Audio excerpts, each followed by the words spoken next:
Blood dripped from my split lip as I cradled the screaming pup closer, watching through the nursery window as my sister, radiant in white silk, laughed with the alpha king who was supposed to be mine. The metallic taste filled my mouth, but I didn't let go of little Mira.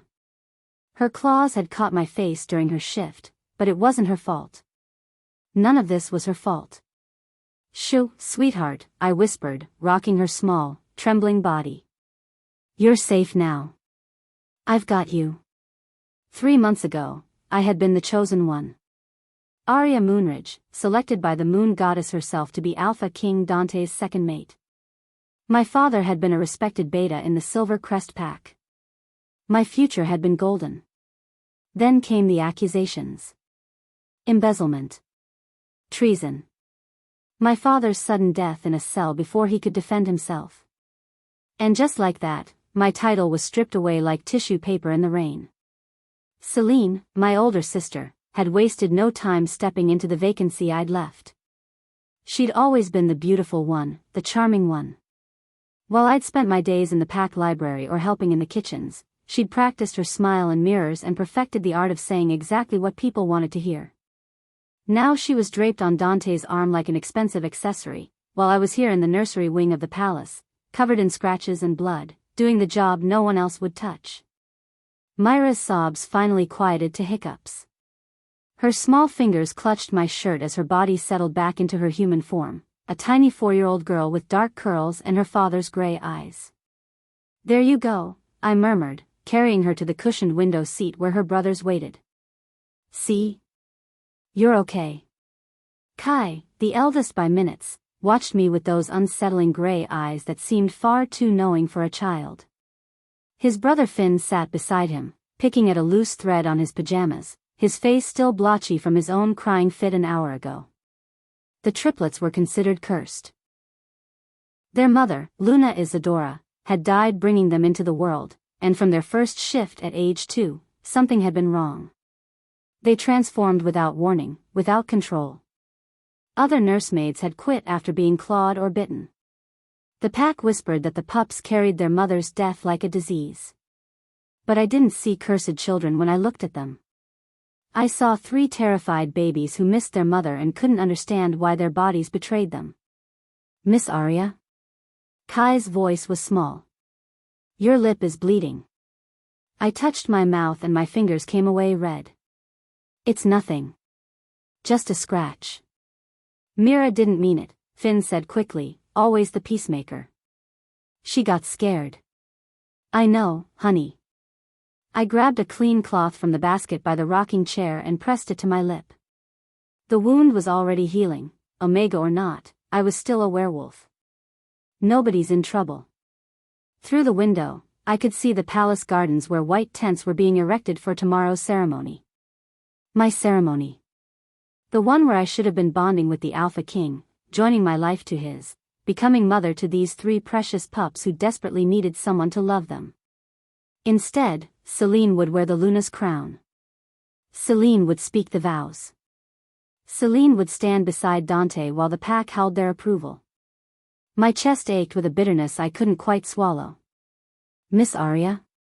Kai climbed down from the window seat and came to stand in front of me. His small hand reached up to touch my arm. "Are you sad?" I forced a smile. "No, sweetheart. I'm fine. Mama says you're lying." The words hit me like cold water. I froze, staring down at the little boy. "What?"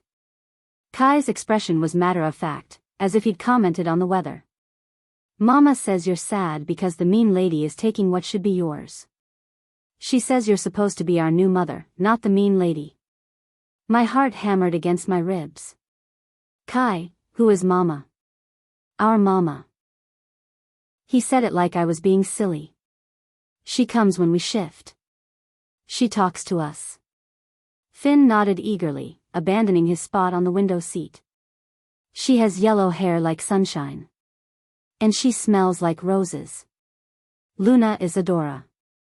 I'd seen portraits of her in the palace halls, a stunning woman with golden hair and a gentle smile. "Dead for 4 years. She sings to us," Mira added, her voice still rough from crying. When we're scared and everything hurts, she sings. A chill ran down my spine. Children had vivid imaginations, I knew that. But the certainty in their voices, the specific details. What else does your mama say? I asked carefully. Kai tilted his head, listening to something I couldn't hear. She says you have a gentle heart. That's why we can feel safe with you. That's why we only stop hurting when you hold us. It was true. The pack doctors had noted it in their reports, baffled. The triplets' violent, painful transformations would only cease when I was the one comforting them. With anyone else, the shifts dragged on for agonizing minutes. With me, they ended quickly, the children settling back into their human forms like boats finding harbor. I'd thought it was coincidence. Luck. But now. She's here now, Finn whispered, his eyes focused on the empty space beside the rocking chair. She's smiling at you. My skin prickled. The nursery suddenly felt colder. Tell her. I swallowed hard. Tell her I'll take care of you. All of you. I promise. Kai's face brightened. She knows. She says that's why she asked the moon goddess to make sure you came here. She says you're stronger than you think. A sound at the door made us all turn. One of the palace attendants stood there, her nose wrinkled in barely concealed disgust as she took in my disheveled appearance, and the children clustered around me. The Alpha King requests your presence in his study, she said coldly. Immediately. My stomach dropped. Dante had barely spoken to me since the scandal. I was furniture to him now, a servant hired to manage his problematic children. I can't leave the pups unattended, I said. The head housekeeper will watch them. The attendant's tone made it clear this wasn't a request. I looked down at the triplets. Kai squeezed my hand. We'll be okay, Miss Arya, he said. But his voice trembled, and I could see the fear in all three pairs of gray eyes. The truth was, I had no choice. You didn't refuse a summons from the Alpha King. I bent down and hugged each pup quickly. I'll be back as soon as I can. Be good for Mrs. Hemming, all right? As I followed the attendant through the palace corridors, I couldn't shake Kai's words. You're supposed to be our new mother, not the mean lady. But fate had other plans. Tomorrow, Celine would marry Dante. She would become Luna. And I would remain in the shadows, an Omega with no title, no mate, and no future beyond caring for 3 children who spoke to ghosts. The Alpha King's study was in the east wing, far from the nursery. My escort abandoned me outside the heavy oak doors without a word. I raised my hand to knock, but the door swung open before I could. Dante stood there, and for a moment, my breath caught. He was everything an alpha should be, tall, broad-shouldered, with dark hair and those piercing gray eyes his children had inherited. Power radiated from him like heat. Once, I'd dreamed of being wrapped in that strength, protected by it. Now I just felt small. Come in, he said curtly. His study smelled like leather and pine. A fire crackled in the hearth. Dante moved behind his massive desk but didn't invite me to sit either. There's been an incident, he said without preamble. Someone attempted to poison the wine being prepared for tomorrow's ceremony. My eyes widened. Is anyone hurt? No. It was discovered in time. His jaw tightened. But the timing is suspicious. My head of security believes it may be connected to your father's treason. The accusation hung between us like smoke. My father was innocent, I said quietly. He never stole from the pack treasury. He never conspired with rogues. The evidence was fabricated. My voice shook, but I held his gaze. Someone wanted him gone. Wanted our family destroyed. And they succeeded. Dante's expression didn't change.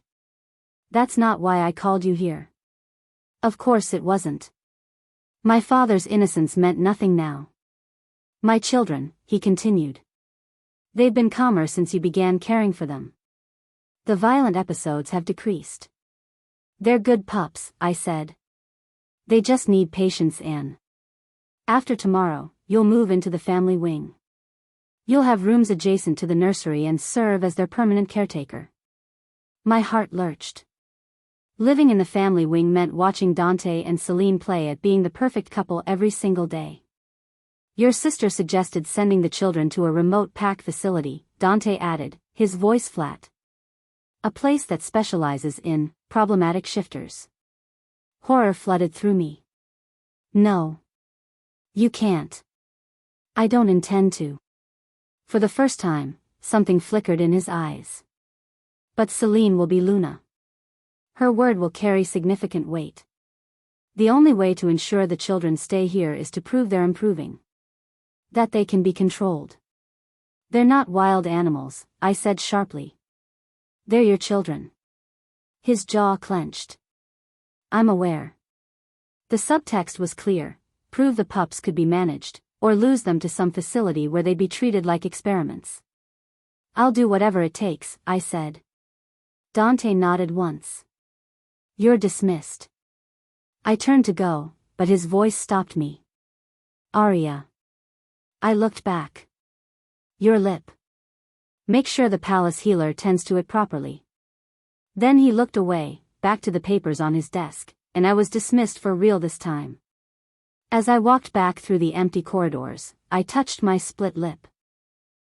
It had nearly healed already, nothing but a tender spot. But Dante had noticed. I hated that it made something in my chest flutter with stupid, pointless hope. Tomorrow he would marry my sister. Tomorrow I would watch everything I'd lost become hers. But tonight, I had 3 pups who needed me.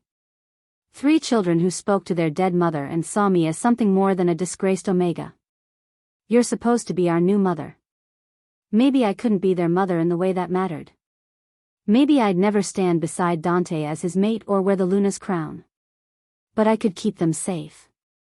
I could love them. And perhaps, somehow, that would be enough. Chapter 2. I woke to the sound of heavy footsteps in the corridor. My body went rigid, years of Omega instinct screaming danger before my mind fully caught up. The clock on the nursery wall read midnight. I was curled in the oversized armchair between the triplets' beds, a blanket someone had draped over my shoulders. The pups were asleep. Actually asleep, not the fitful, whimpering half-sleep they usually managed, but deep, peaceful slumber. Mira had crawled into my lap an hour ago. Kai and Finn had pulled their beds closer until we formed a small nest of warmth and quiet breathing. For the first time since I'd started caring for them, none of them had woken screaming. The nursery door slammed open. Alpha King Dante filled the doorway, his eyes blazing gold with his wolf rising to the surface. He wore only sleep pants, his chest bare, his dark hair disheveled like he'd been dragged from bed. The raw power rolling off him made my wolf whimper and press low. What did you do? His voice was barely human, a growl that vibrated through the floor. I pressed a finger to my lips, nodding toward Mira in my arms. Please. They're sleeping. That's the problem. He stalked into the room, moving with predatory grace. My children haven't slept through the night since they were born. Now suddenly they're peaceful as lambs, and I find them draped all over the Omega who supposedly has no power, no gift, nothing to offer. The accusation stung, but I kept my voice low and calm. I didn't do anything except care for them. Witchcraft. He circled closer, his nostrils flaring as he scented the air. What did you use? Herbs. Potions? Did you bind them somehow? Anger flared hot in my chest. I would never. My head guard informed me tonight that you were seen in the garden yesterday, collecting plants. His eyes narrowed. What were you gathering? Chamomile and lavender, I said through gritted teeth. For their baths. To help them relax. It's not magic, it's basic childcare. Dante moved closer still, until he loomed over the chair. This close, I could see the tension in his shoulders, the barely controlled violence in every line of his body. His scent wrapped around me, pine and smoke and something wild that made my wolf rise despite my fear. No one else can calm them, he said. Trained nursemaids, pack healers, even the high priestess tried. But you, a disgraced Omega with nothing. With nothing to lose? I finished bitterly. That's what you were going to say, wasn't it? His jaw clenched. Mira stirred in my arms, making a small sound of distress. Immediately, Dante's attention snapped to his daughter. Some of the gold faded from his eyes. Let me put her down, I whispered. He stepped back, watching with hawk-like intensity as I carried Mira to her bed.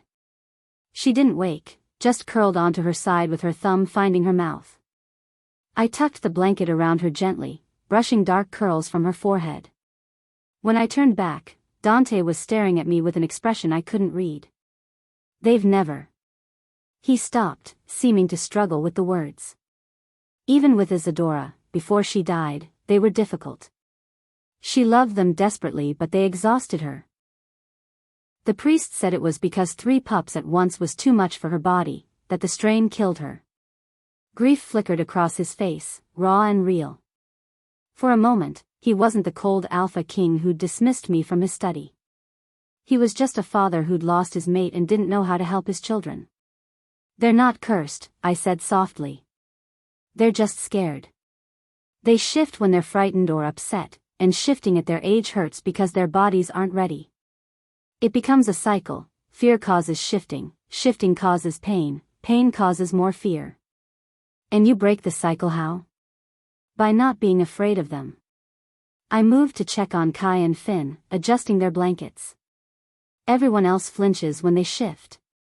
Everyone else expects them to be monsters. But I just see 3 babies who need someone to hold them through the scary parts. Silence stretched between us. When I finally looked at Dante again, he was studying me with unsettling focus. My wolf says. He stopped, shaking his head sharply. It doesn't matter what my wolf says.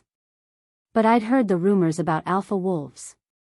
How they were more than just animals sharing space in a shifter's body. How they had instincts that could see truths their human halves missed. What does your wolf say? I asked, even though I probably shouldn't. Dante's eyes flashed gold again. When he spoke, his voice was rough, layered with the growl of his beast. Mate. The word hit me like a physical blow. No. No, that wasn't possible. You're marrying my sister in. I glanced at the clock. 14 hours. I know. The words came out strangled. He dragged a hand through his hair, his control visibly fraying. I know that. The alliance with the Crescent Moon Pack depends on it. My pack needs the security that alliance provides. I know this. Then your wolf is wrong. Wolves don't lie. He moved suddenly, closing the distance between us so fast I stumbled back against the wall. He braced his hands on either side of my head, caging me in, his face inches from mine. From the moment you walked into the palace 3 months ago, my wolf has been going mad. I thought it was stress. Grief. Anger at your father's crimes. My father was innocent. But now you're here, in my home, caring for my children, and my wolf is screaming. His eyes searched mine, desperate and furious. Even now, with Celine's scent all over the palace, all over me from the ceremony preparations, all I can smell is you. My heart hammered against my ribs. This was wrong. Dangerous. He was going to marry Celine. I was nothing. Arya. My name on his lips was rough silk. What did you do to me? Nothing, I whispered. I swear to the moon goddess, I did nothing. He leaned closer, his nose trailing along my jaw in a gesture so intimate it stole my breath. A low rumble started in his chest, not quite a growl, more like a purr of satisfaction. You smell like moonlight and honey, he murmured. Like Papa? We both froze. Mira stood beside her bed, rubbing her eyes with small fists. She blinked at us, her expression confused but not upset. Dante pulled back immediately, putting distance between us. The loss of his warmth left me cold.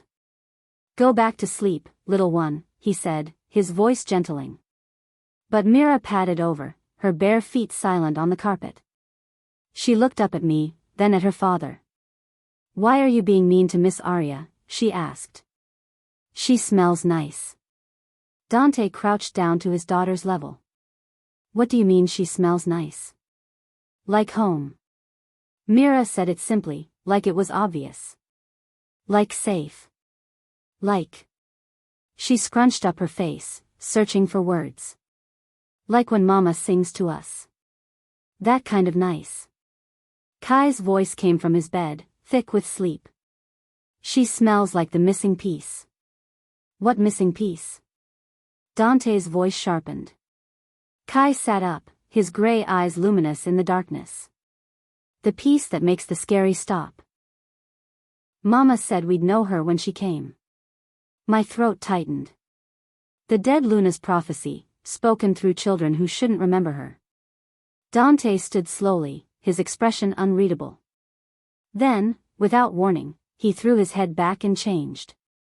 Not fully, he didn't shift into his wolf form.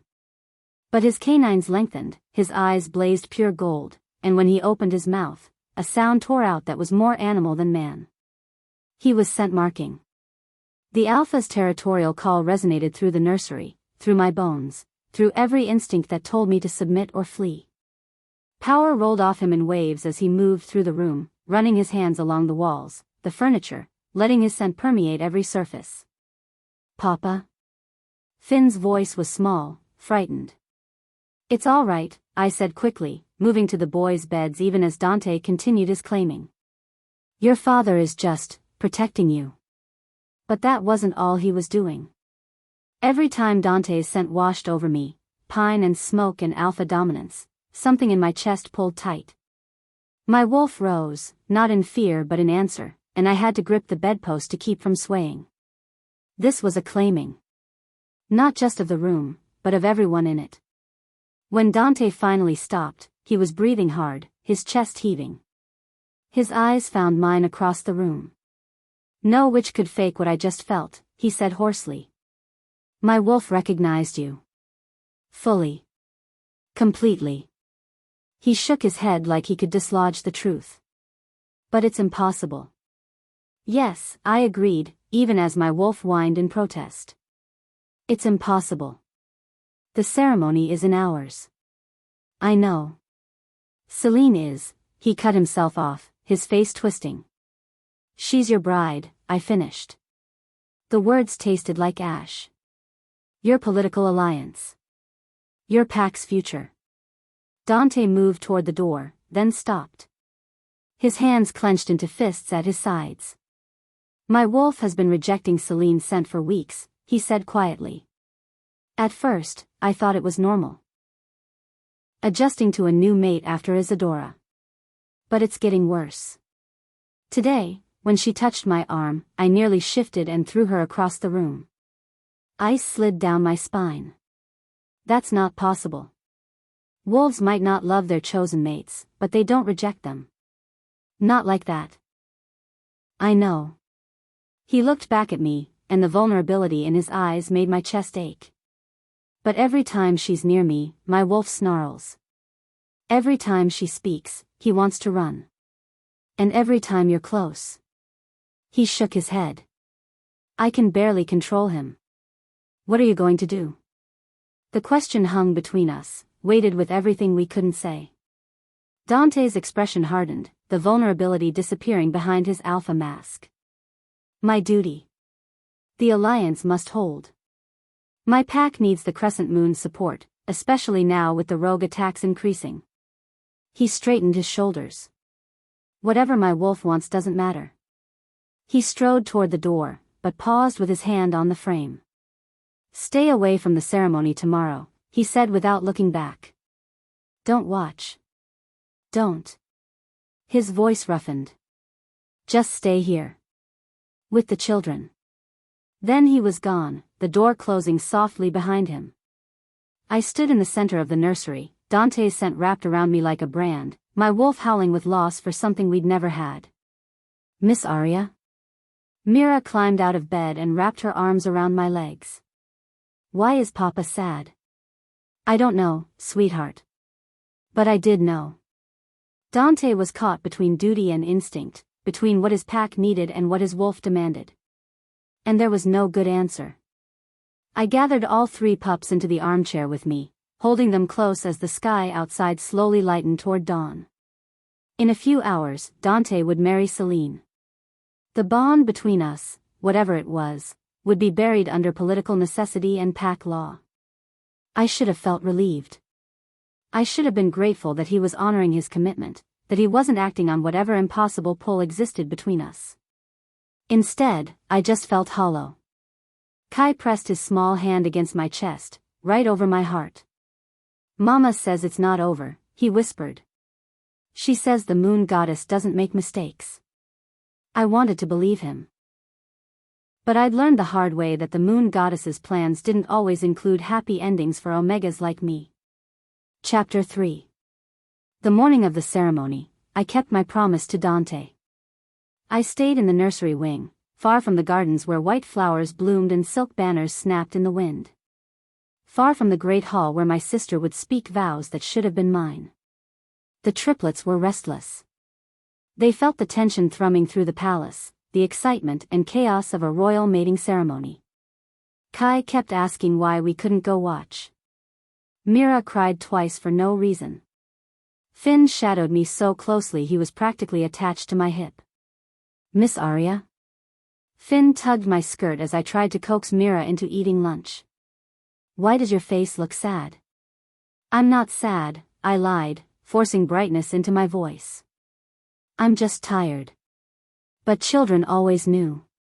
They could smell lies the way wolves scented fear. By afternoon, I'd managed to settle them for quiet time with books. Kai was sounding out words in a picture story about the moon goddess. Mira colored with fierce concentration. Finn built towers with wooden blocks, only to knock them down and start again.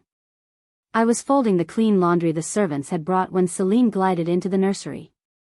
She looked like a vision in pale blue silk, her golden hair swept up with pearl pins. Beautiful. Perfect. Everything a Luna should be. The sight of her made my stomach turn. Sister, she said, her voice honey-sweet. I wanted to see you before the ceremony. The pups went silent. Even they could sense the predator in the room. Celine. I set down the small shirt I'd been folding. Shouldn't you be getting ready? I have time. She moved through the nursery like she owned it, which, in a few hours, she would. Her gaze swept over the children with thinly veiled distaste. I see you've been managing the little beasts well enough. They're not beasts, I said quietly. They're children. Children who shift uncontrollably and attack anyone who gets close. Celine examined her perfect nails. I've already spoken with Dante about sending them to the Shadowmere Institute after we're mated. It's for the best, really. A proper Luna can't be expected to mother such damaged goods. My hands clenched into fists. Dante said. Dante will agree with whatever I suggest once we're bonded. She smiled, sharp as glass. That's how mate bonds work, dear sister. He'll want to please me. Want to make me happy. And those creatures make me decidedly unhappy. Kai's book slipped from his hands. Myra's lower lip trembled. Finn pressed closer to my side. Get out, I said, my voice shaking with barely controlled rage. Celine's eyes widened in mock surprise. Oh my. Did I strike a nerve? Have you grown attached to the little monsters? She laughed, light and cruel. How pathetic. Playing house with another woman's children because you'll never have a mate of your own. The words hit exactly where she'd aimed them, the hollow, aching place in my chest that whispered I was unwanted, unworthy, alone. At least I know how to love them, I said. Which is more than you'll ever manage. Something dangerous flashed across Celine's face. The sweet mask slipped, just for a moment, and I saw the ugliness beneath. You always thought you were better than me, she hissed. Chosen by the moon goddess, destined for greatness. But look at you now, a servant, an omega, nothing. She leaned closer, her voice dropping to a whisper only I could hear. And after tonight, when Dante is mine completely, I'll make sure you remember exactly what you lost. Every single day. Then she was gliding toward the door, her skirt swishing, her mask back in place. Oh, I almost forgot. She paused at the threshold. I left a gift in your quarters. A token of sisterly affection. Do enjoy it. She was gone before I could respond. Mira started crying. Kai's eyes had gone distant. The look he got when he was listening to his mother. Finn wrapped his arms around my waist and wouldn't let go. It's all right, I murmured, gathering them close. She's just being mean. But I won't let anything happen to you. I promise. Kai's gray eyes focused on me. Mama says the mean lady is lying. She says something bad is coming. A chill ran down my spine. What do you mean? But Kai just shook his head, his small face troubled. I pushed the unease aside and focused on calming the children. We played games. We sang songs. I told them stories about brave wolves and clever foxes until their laughter chased away some of the heaviness. It was near evening when the palace guards arrived. 4 of them, in full armor, their faces grim. The head guard, a grizzled beta named Marcus, looked genuinely sorry as he addressed me. Arya Moonridge, you're under arrest for attempted murder. The world tilted. What? Wolfsbane was found in your quarters, along with evidence you've been poisoning the Alpha King's children. Marcus wouldn't meet my eyes. You're to be detained until the Alpha King can judge your crimes. That's insane. I stepped in front of the triplets instinctively. I would never. The evidence is clear. You'll come with us now. The pups will be cared for by the palace staff. Marcus finally looked at me, and I saw the doubt in his eyes. He didn't believe it either. But orders were orders. Please don't make this difficult. Kai grabbed my hand. No. You can't take Miss Arya. It's all right, I said, even as panic clawed at my throat. My sister's words echoed in my head. I left a gift in your quarters. I'll be back soon. This is just a misunderstanding. But as the guards led me away, the triplets screaming and crying behind me, I knew it wasn't a misunderstanding at all. Celine had planned this perfectly. The dungeon beneath the palace was cold and damp, carved from stone that sweated moisture. My cell was small. A bench, a bucket, iron bars that hummed with silver to prevent shifting. I'd been here for hours. Long enough for the sun to set. Long enough for the ceremony to begin. Somewhere above me, Dante was binding himself to my sister. Speaking vows. Sealing their mate bond with a bite that would tie them together for life. And I was here, alone in the dark, accused of trying to murder the children I loved. A laugh bubbled up, edged with hysteria. Of course this was how it ended. My father falsely accused and dead. Me framed and discarded. Celine triumphant. The moon goddess had a vicious sense of humor. Then the pain started. It began as warmth in my belly, spreading outward like spilled wine. My skin grew hot, too tight. Every nerve came alive with an ache that was half pleasure, half agony. No. Not now. I hadn't had a heat in 3 years, not since the shame of my father's accusations had sent my wolf into dormancy. Omegas in distress often stopped cycling. I'd thought I was broken permanently. But now my wolf was awake and rising, and heat crashed over me in waves that left me gasping. I curled on the stone bench, trembling. This was the worst possible timing. Heat made Omegas vulnerable, desperate. The scent would drive any unmated male wolves nearby into a frenzy. And I was locked in a dungeon with no way to protect myself. Time became meaningless. There was only heat and need and the devastating emptiness that came with it. My wolf cried out for something, someone. Mate, she whimpered. Need mate. But my mate was upstairs marrying my sister. I might have cried. I might have screamed.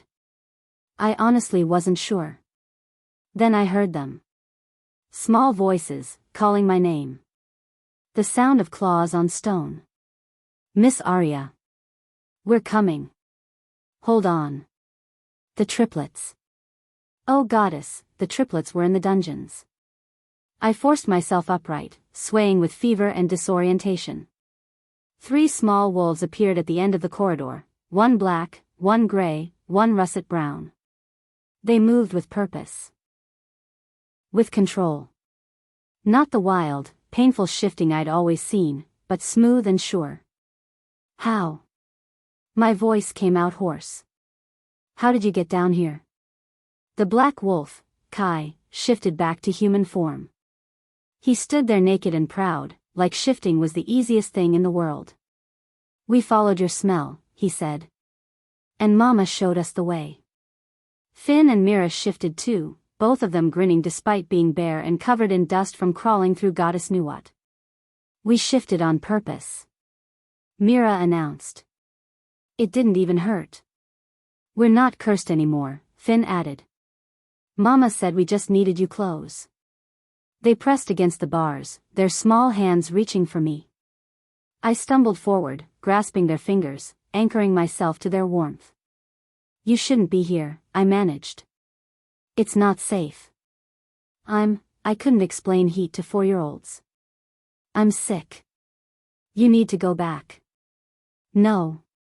Kai's voice was firm. Mama says we have to protect you. She says you're ours. The iron bars began to rattle. I looked up, confused, and realized the children were glowing. Soft silver light emanated from their skin, growing brighter, pulsing in rhythm with my own heartbeat. What are you doing? I whispered. Breaking you out, Kai said simply.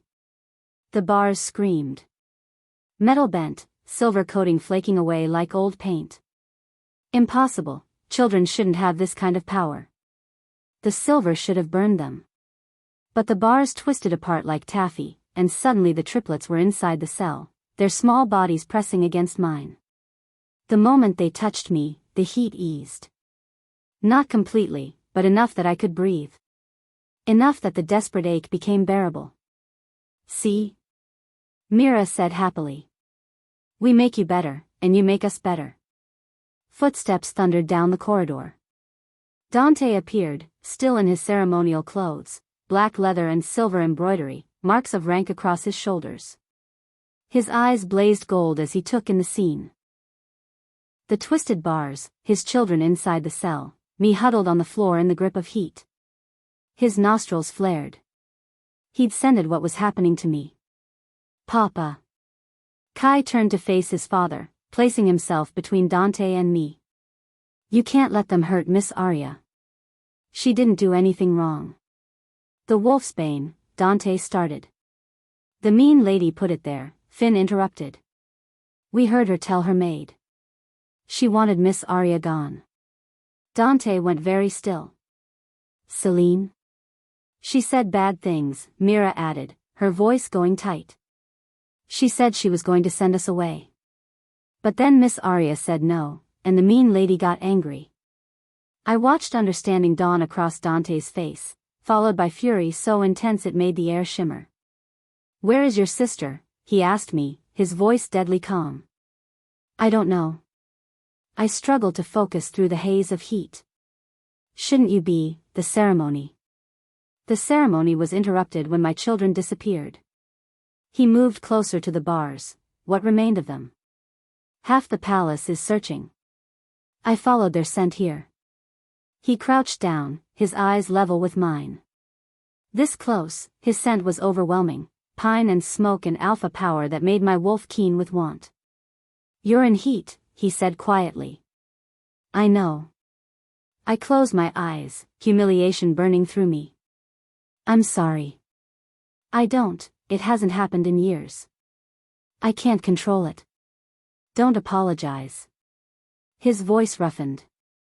Your wolf is awakening because she found what she was missing. I opened my eyes. Dante was staring at me with an intensity that stole my breath. Papa. Kai tugged on his father's sleeve. Mama's here. She wants to tell you something. Dante's gaze flicked to his son. What does she say? Kai's face went solemn, his eyes distant. When he spoke, his voice had a strange quality, like he was repeating words exactly as he heard them. Our moon mother sent her. She's our true Luna. Kai's gray eyes refocused on his father. Mama says you already know. Your wolf has been telling you since the beginning. She says to stop being stubborn and listen. Silence fell, broken only by my labored breathing and the distant sounds of the palace above. Dante reached through the broken bars, his hand cupping my face with shocking gentleness. I couldn't complete the ceremony, he said. When the priestess tried to bind me to Celine, my wolf revolted. Completely. I shifted partially in front of the entire pack and nearly tore her throat out. His thumb brushed my cheekbone. The bond wouldn't take. Because my wolf had already chosen. My heart hammered. That's not possible. The triplets' curse broke around you. His voice was rough. They shift with control when you're near.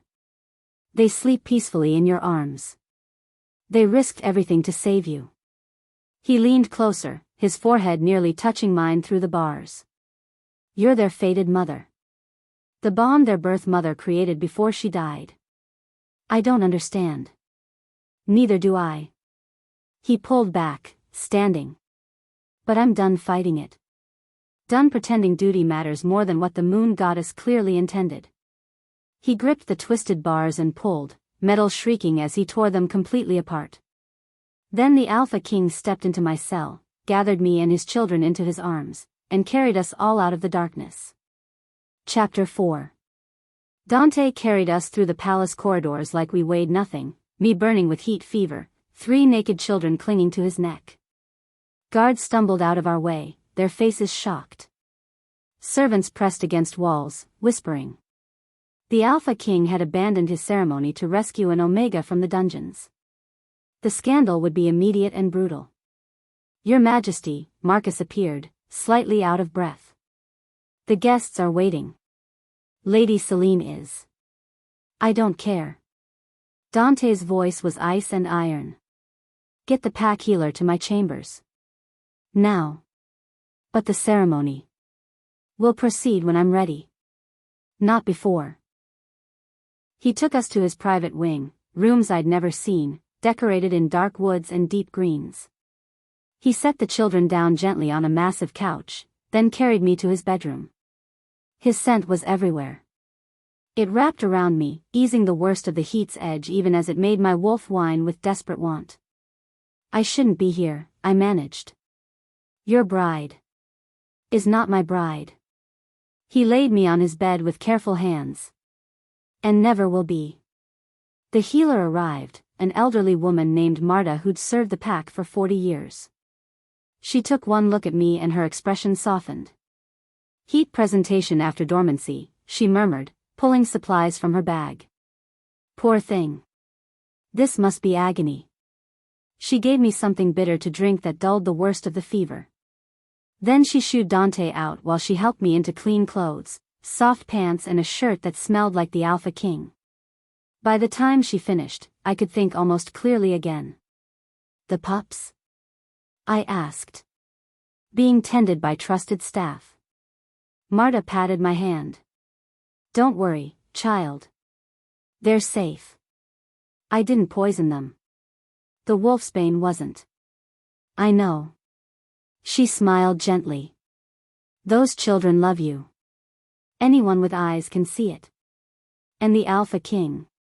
She paused. Well. The whole pack will know soon enough. She left me alone in Dante's enormous bed, surrounded by his scent, my body still humming with heat and confusion and the echo of what he'd said in the dungeon. You're their fated mother. I must have dozed, because the next thing I knew, voices were shouting outside the bedroom. Cannot simply abandon the ceremony. A man's voice, sharp with outrage. I can do whatever I damn well please. Dante, cold and deadly. I'm the Alpha King. The alliance with Crescent Moon will be renegotiated. I will not mate with a woman my wolf rejects. But the accusations against the Omega are false. Fabricated. And I will have proof before the night is done. The door opened. Dante entered, followed by several pack elders and, my stomach dropped, Celine. She looked perfect despite the disruption. Not a hair out of place, her ceremonial gown immaculate. But her eyes burned with barely contained fury when she saw me in Dante's bed. Really, Dante? Her voice dripped poison honey. You bring your dead mate's replacement to our ceremony? This is inappropriate even for. Be silent. The command in Dante's voice made everyone in the room flinch. You will speak when I give you permission. Celine's mouth snapped shut, shock flickering across her face. Elder Rothgar, a silver-haired wolf who'd served Dante's father, stepped forward. Your Majesty, the pack has gathered. The ceremony must proceed or be formally dissolved. You cannot keep them waiting indefinitely. Dante's jaw clenched. He looked at me, conflict warring in his eyes. His wolf had chosen. But his pack needed stability. The alliance needed to be honored or formally broken. And he had no proof that Celine had planted the wolfsbane, just the word of 3-4-year-old children. The ceremony will proceed, he said finally. My heart cracked. But, he continued, his gaze still locked with mine, if there is any sign of deception, any indication that the moon goddess does not bless this union, I will end it immediately. Of course, Your Majesty, Celine said sweetly, recovered from her shock. The moon goddess will surely bless our bond. She sounded so confident. So sure. I should have warned them then. Should have trusted the instinct screaming that something was deeply wrong. But I was an Omega in heat, accused of attempted murder, with no power and no voice. So I said nothing as they left. Marta helped me dress in simple gray, appropriate for a servant watching from the edges. She braided my hair severely and gave me more of the bitter tea to keep the heat manageable. Are you sure you want to attend? She asked gently. I have to. For the children, who would be there. For Dante, even though it would destroy me to watch. I have to see. The great hall had been transformed into a ceremonial space. The moon altar dominated the center, ancient white stone carved with silver runes. Hundreds of pack members filled the room, dressed in their finest, excitement buzzing through them. I slipped in through a side entrance and found a spot in the shadows where I could see but not be seen. The triplets were in the front row, dressed in little ceremonial clothes, their faces solemn. Kai kept looking around like he was searching for someone. When his eyes found me in the shadows, he smiled, small and sad. Trumpets sounded. Dante entered from the east, dressed in full royal regalia. Power radiated from him in waves. Every wolf in the room felt the weight of his dominance, the absolute authority of an alpha king. Then Celine glided in from the west, a vision in white and silver, a crown of moonflowers in her golden hair. The pack sighed in appreciation. She was beautiful. Perfect. Everything I wasn't. The high priestess, an ancient wolf named Moira with milky eyes that saw more than most, stood before the altar. She began the traditional words, her voice carrying through the silent hall. We gather under the moon's blessing to witness the joining of Alpha and Luna, the binding of two souls into one bond that will guide and protect this pack. Dante and Celine approached the altar. They stood facing each other, their hands joining over the sacred stone. Something twisted in my chest, sharp and wrong, like a bone breaking. Do you, Alpha King Dante of the Silver Crest Pack, take this woman as your mate, your Luna, your bonded partner before the moon goddess and this pack? Dante's jaw clenched. His eyes flicked to the shadows where I stood, and I saw the anguish there. But he said, I do. The words felt like knives. And do you, Celine Moonridge of the Silver Crest Pack, take this man as your mate, your alpha, your bonded partner before the moon goddess and this pack? I do. Celine's voice rang clear and triumphant. Then by the power vested in me by the moon goddess herself, I bind these. Not her. 3 voices, crying out in perfect unison. Kai, Finn, and Mira stood on their chairs, their small faces fierce. Not her, they shouted again. She's not our Luna. Gasps rippled through the crowd. Dante turned, shock on his face. Mira jumped down from her chair and ran, not to her father, but to me. Her small body crashed into my legs with enough force to make me stumble. Then she shifted. Right there, in front of everyone, she became her small russet wolf. And before anyone could stop her, she darted forward and sank her teeth into Celine's ankle. Celine screamed. Blood welled, bright red against her pale skin. It splattered onto the moon altar's white stone. Chaos erupted. Wolves surged forward. Someone grabbed Mira, pulling her off even as she snarled and snapped. Dante lunged for his daughter, concern overriding everything else. But I couldn't look away from the altar. The blood, Celine's blood, was spreading across the sacred stone. And it was turning black. Not the dark red of oxygenated blood. Not the brown of dried blood. Black. Viscous. Wrong. The stain spread like infection, dark tendrils creeping across the white stone, and where it touched the carved runes, they began to smoke. The high priestess staggered back, her face ashen. Dark magic, she breathed. There is dark magic in her blood. Every wolf in the hall froze. Celine's face went white. That's ridiculous. The child's bite must have been poisoned somehow. The moon altar cannot be deceived. Moira's milky eyes fixed on Celine with terrible certainty. It reveals truth. And your truth, child, is corrupted. This is insane. Celine's beautiful mask was cracking. I am the victim here. That creature attacked me during a sacred ceremony. But the high priestess wasn't listening. She moved closer to Celine, her head tilted like she was listening to something only she could hear. You've been using forbidden magic, Moira said slowly. Masking your true scent. Manipulating the Alpha's wolf. Her eyes widened. But it's more than that. You're not alone in that body. Celine laughed, high and brittle. You're senile, old woman. There's nothing. Show yourself, Moira commanded, her voice resonating with power. By the moon goddess's light, I compel you. Show your true face. Celine's body convulsed. Her scream was inhuman, a sound that made every wolf in the hall cringe and cover their ears. Her beautiful face contorted, bones shifting beneath the skin. And her eyes. Her eyes turned completely black. Foolish wolves, Celine said, but it wasn't her voice.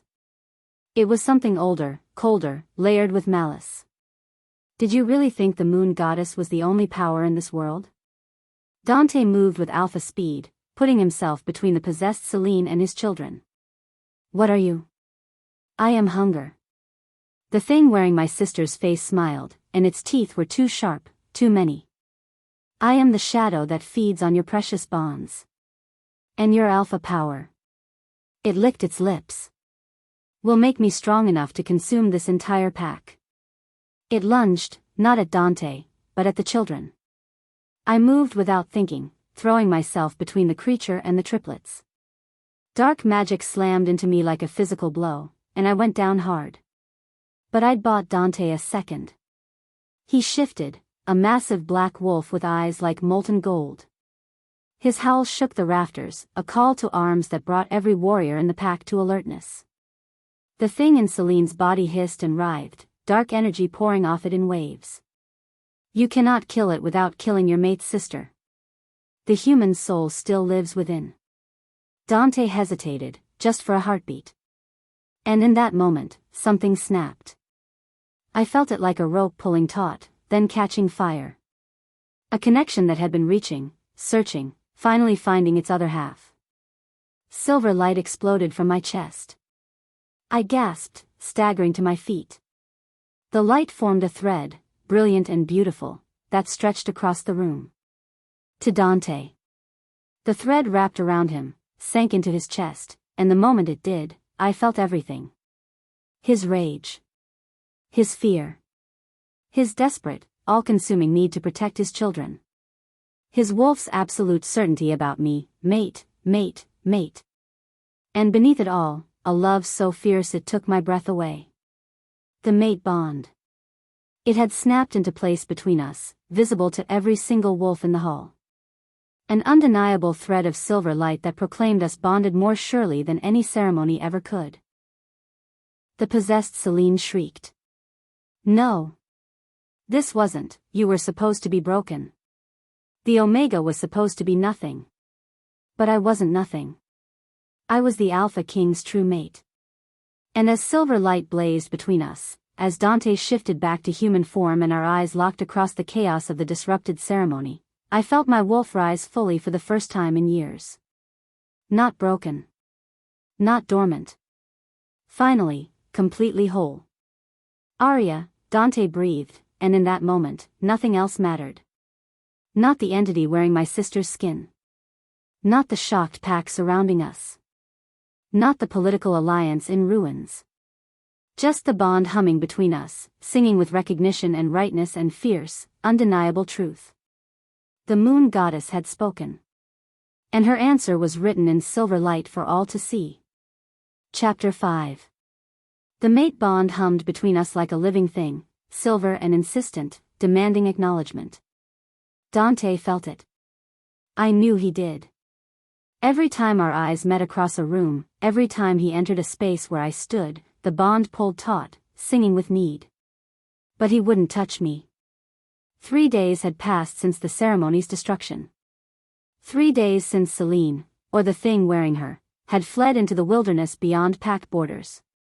3 days since the silver thread had blazed into existence, proving to everyone what Dante's wolf had known from the beginning.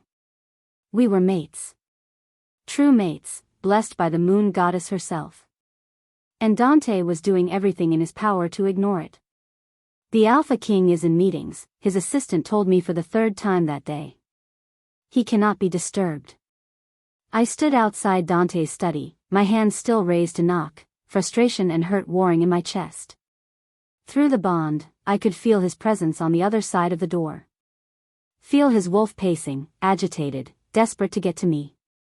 But his human half kept us apart. Tell him I found something in the archives, I said. Something about my father. The assistant. A young beta named Thomas, looked uncomfortable. I'll pass along the message, Miss Moonridge. Not Luna. Despite the bond visible to anyone with eyes, despite the pack's high priestess declaring it blessed, I was still just Miss Moonridge. Because Dante hadn't claimed me. I turned away before Thomas could see the tears threatening to fall. The triplets were waiting in the library where I'd left them, surrounded by books and scrolls I'd been poring through for days. Since the ceremony's disruption, Dante had granted me access to the pack archives, partly to uncover the truth about my father, partly to keep me occupied and away from him. Did Papa say yes? Mira asked hopefully. Your father is busy. I kept my voice light, but Kai's knowing gray eyes saw through me. He's scared, the boy said simply. Mama says he's scared of losing again. My throat tightened. Dante's first mate, Luna Isadora, had died bringing these children into the world. The grief had nearly broken him. And now the moon goddess was asking him to risk his heart again. With me. An Omega. The sister of the creature that had tried to destroy everything. Let's focus on what we can control, I said, settling back at the table covered in ancient texts. There has to be something here about the dark magic Celine used. Not Celine, Finn corrected quietly. The thing inside Celine. He was right. The high priestess had confirmed it, my sister's body was possessed, her soul trapped inside while something ancient and hungry controlled her flesh. Saving her would mean exorcising the demon without killing the host. If that was even possible. I pulled another leather-bound journal toward me, this one from nearly 40 years ago. The handwriting was elegant, feminine. The darkness came for me in the night, the entry began. It wore the face of my dearest friend, but the eyes were wrong. Black as pitch. Hungry. It tried to feed on my bond with Marcus, but the children.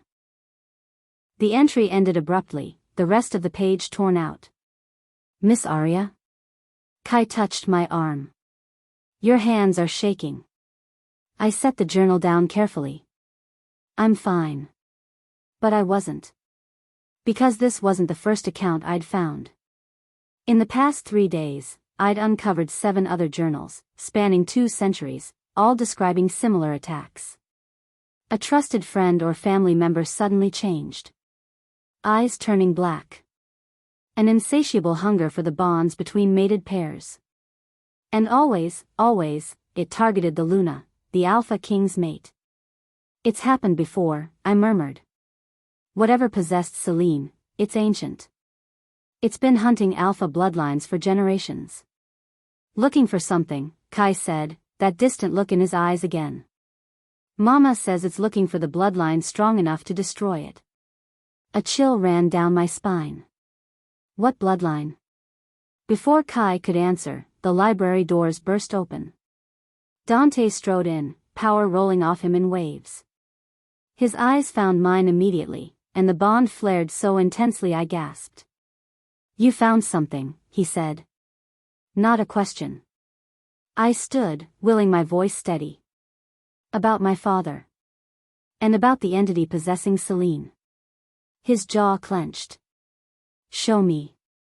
I led him to the table, acutely aware of his presence at my back. The bond wanted me to lean into him, to seek the comfort of my mate's touch. But I forced myself to focus. These journals document similar attacks going back 200 years. I spread them across the table. Always targeting Lunas or Luna candidates. Always using possession of someone close to the Alpha. And look at the dates. Dante leaned over, scanning the entries.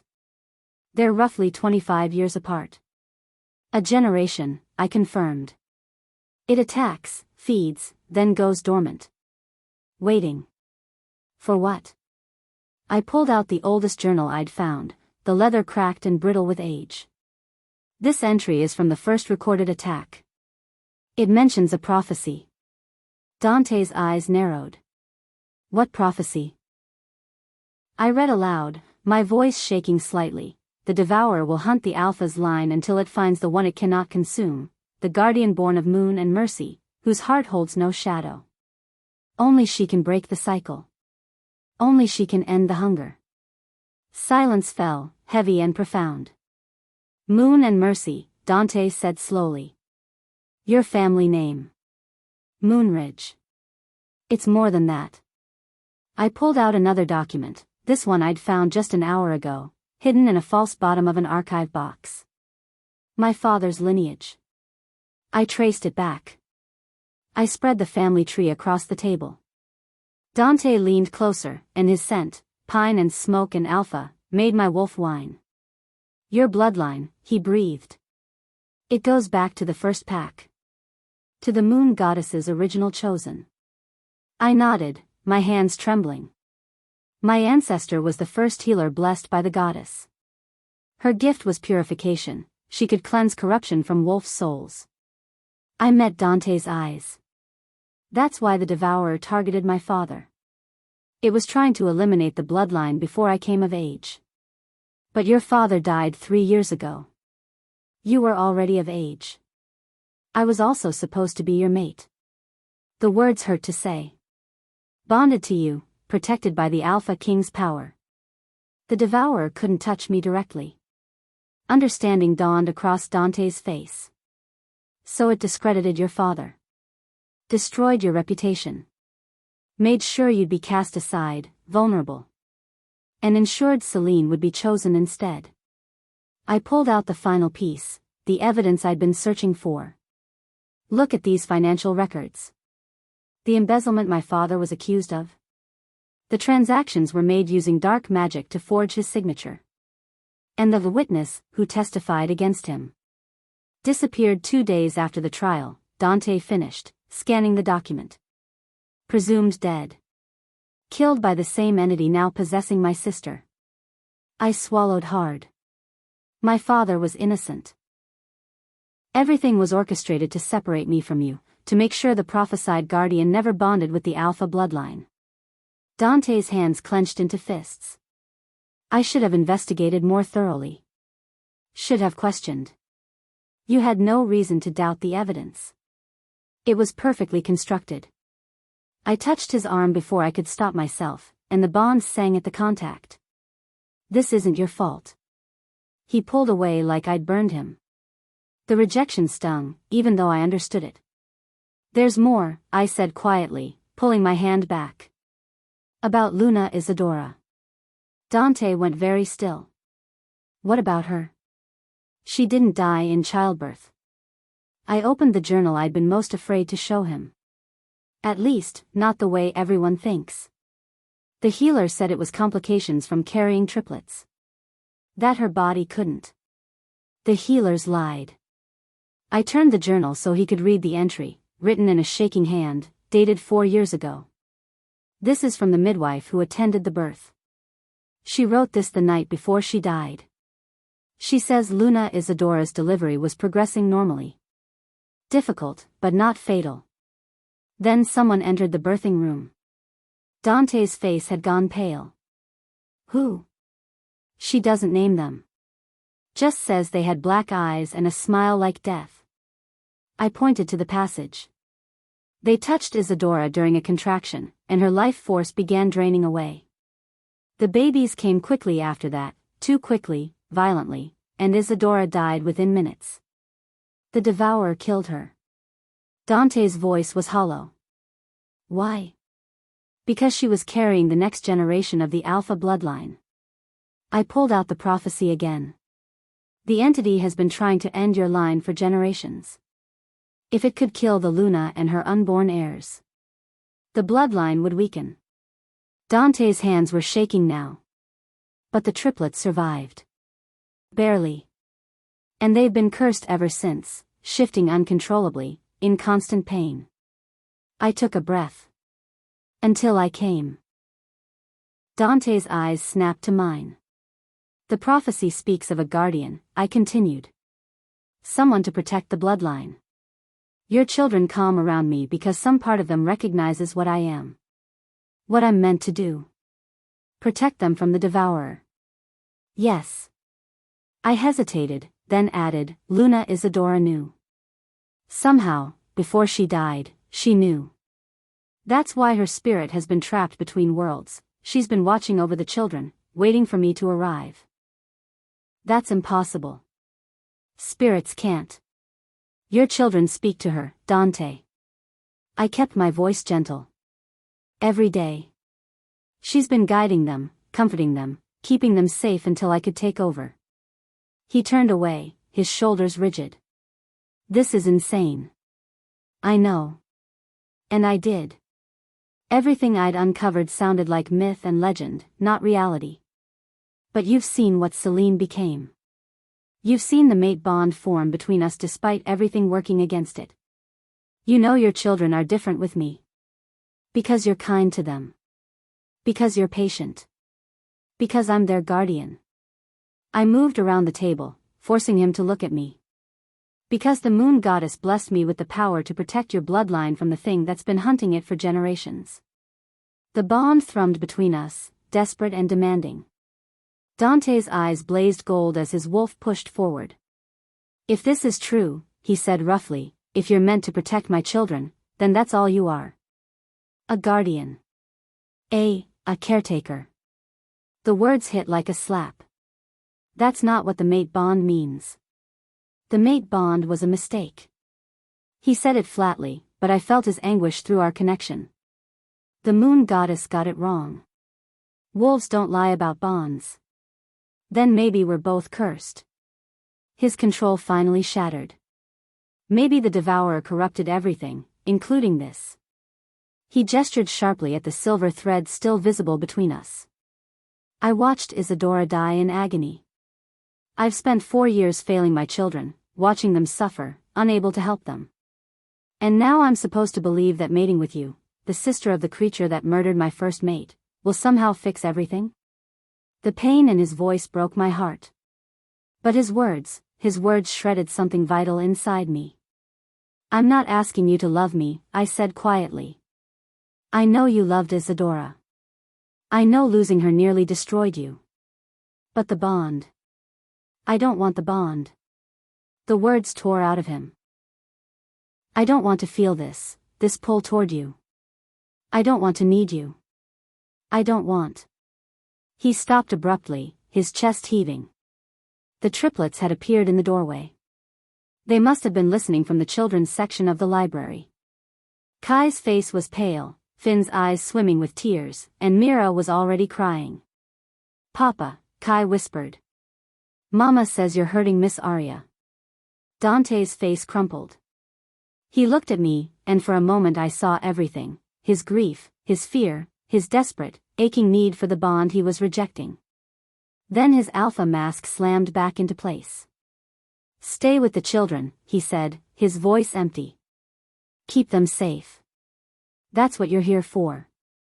He walked past his crying children and out of the library, leaving me standing among scattered journals and ancient prophecies, my heart in pieces.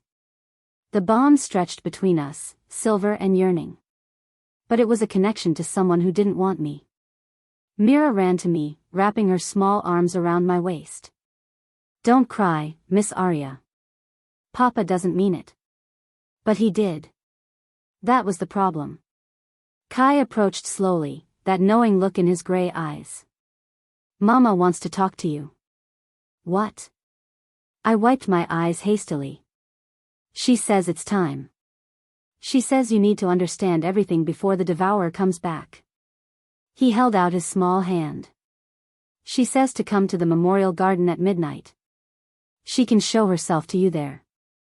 My heart hammered. Kai, sweetheart, I don't think. Please, Miss Arya. His eyes were too old, too wise. Mama says the devourer is getting stronger. It's feeding on Papa's pain and your sadness. If we don't stop it soon, it will come for all of us. I looked at the 3 precious faces staring up at me with trust and hope. They'd lost their mother once.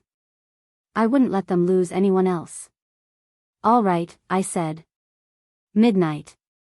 I'll be there. Kai smiled, small and sad. Mama says thank you. She says you're exactly what she hoped you'd be. I gathered all 3 children close, holding them as the bond between Dante and me ached with distance and rejection. The moon goddess had brought me here for a reason. Even if my mate didn't want me, I would protect his children. I would face Luna Isadora's ghost. And I would find a way to destroy the devourer before it consumed everything I'd come to love. Chapter 6. Midnight found me in the memorial garden, standing before the marble statue of Luna Isadora. She'd been beautiful, the statue captured that much. Delicate features, kind eyes, hair flowing like water down her back. At the base, 3 small handprints were pressed into the stone, made when the triplets were babies. A family that should have been whole, torn apart by darkness. I don't know if you can hear me, I whispered to the statue. But Kai said you wanted to speak with me. The air shimmered. At first, I thought it was moonlight playing tricks. Then the shimmer coalesced, took form, and Luna Isadora stood before me, translucent and glowing softly, but unmistakably real. Hello, Arya, she said, her voice like wind through leaves. Thank you for coming. And thank you for loving my children. My throat tightened. They're easy to love. Dante is not. Her smile was sad. I know he's hurting you. I know he's pushing you away. He loved you. He still loves you. The admission hurt, but it was true. I can't compete with that. You're not meant to compete. Isadora moved closer, and though she was a spirit, I could feel the warmth radiating from her. You're meant to complete what I began. I don't understand. When the devourer came for me, I knew I was dying. But I also knew my children would need protection, a guardian strong enough to stand against the darkness. Her expression turned fierce. So with my last breath, I prayed to the moon goddess. I begged her to send someone pure of heart, someone who could love my babies as their own. Tears slid down my cheeks. She sent me. She sent you, Isadora confirmed. But you're more than just a guardian, Arya. You're. A howl shattered the night. Not one howl, dozens, maybe hundreds, rising from the forest beyond the pack borders. Aggressive. Challenging. The unmistakable sound of an attack. Isadora's form flickered. No. It's too soon. She shouldn't be strong enough yet. What's happening? The Devourer. She's returned with an army. Isadora's eyes went wide with fear. You need to get to Dante. Now. Before she. Another sound cut through the night, a voice amplified by magic, echoing across the entire territory. Celine's voice. But wrong, layered with something ancient and inhuman. Alpha King, it boomed. I've come to bargain. I ran. Through the gardens, across the courtyard, my heart hammering as wolves poured from the pack house, warriors arming themselves, parents gathering children, chaos erupting. The main gates stood open, and beyond them, an army waited. Hundreds of rogues, wolves without packs, without honor, stood in formation. Their eyes gleamed red in the darkness, their lips pulled back in snarls. And at their center, mounted on a massive black wolf, sat Celine. Except it wasn't Celine anymore. Not really. Her skin had taken on a grayish tint. Her golden hair hung lank and lifeless. And her eyes were pools of absolute darkness, like staring into an abyss. The Devourer wore my sister's face like a mask. Dante strode through the gates, flanked by his most powerful warriors. He'd thrown on armor, and power rolled off him in waves. The Alpha King, ready for war. You dare bring an army to my territory, he growled, his voice carrying the weight of command. The thing in Celine's body laughed, a sound like breaking glass. I dare much more than that, Alpha. I've come to offer you a choice. I don't negotiate with demons. Then you'll watch your pack die. She gestured, and the rogue army surged forward, not attacking, just close enough to show their numbers. I've spent weeks gathering these wolves, feeding them my power. They're mine now, body and soul. And they will tear through your pack like paper. My warriors will cut them down. Perhaps. Eventually. The Devourer's smile was terrible. But not before they slaughter your children. I'll make sure of it. The triplets will die first, and you'll watch every moment. Dante's control wavered. His eyes flashed gold, his wolf rising to the surface. Unless, the Devourer continued, you accept my bargain. What bargain? Reject the Omega. The words dripped with malicious pleasure. Perform the formal rejection ritual, sever the mate bond, and complete your mating with me instead. Give me access to the Alpha King's power, and I'll spare your pack. Every life, warrior, elder, child, will be untouched. Horrified murmurs rippled through the assembled wolves. Never, Dante snarled. Then they die. The Devourer raised one hand, and the rogues tensed, ready to attack. Starting with. Wait. I pushed through the crowd of warriors, ignoring their protests. Wait. Dante's head whipped around. Arya, get back. If he rejects me, you'll really leave the pack alone? I asked the Devourer. Arya, no. Answer me. My voice surprised even myself, strong, commanding. Will you leave them alone? The Devourer studied me with those bottomless black eyes. The Omega speaks with authority. How unexpected. Its smile widened. Yes. I'll leave this pack untouched. I only want what I've always wanted, the Alpha's power. Dante grabbed my arm, spinning me to face him. Don't even think about it. Your children will survive. His voice was fierce, desperate. We'll fight. You'll die. I covered his hand with mine, feeling the bond pulse between us. All of you. And I can't.